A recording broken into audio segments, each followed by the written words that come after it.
Maksud adek gimana, nah? Emang kita liburan kayak gini. Maksudnya? Mama mah nggak inget. Iya, maksud adek itu kayak mana loh, mama tanya. Hah? Emang ada liburan kayak gini? Maksudnya?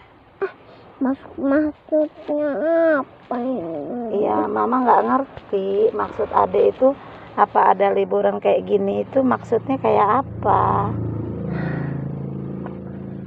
Mama. Ya adek bisa jelasin nggak sama mama? Ya nggak bisa kayak, ya nggak bisa lah.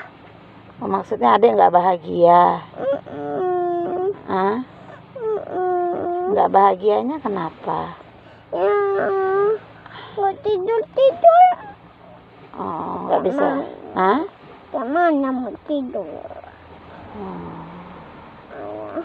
Ini Apa nak?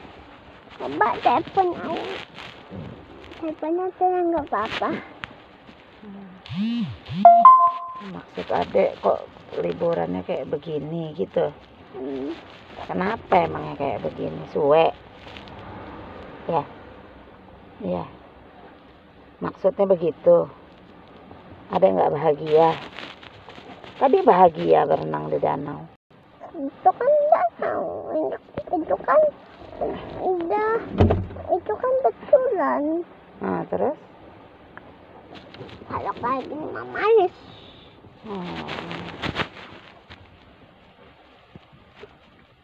Nggak bahagia adek. Ya. Lama juga apain lagi ayah? Hah? Lama ayah apain ayah? Nah, ya udah telepon lah.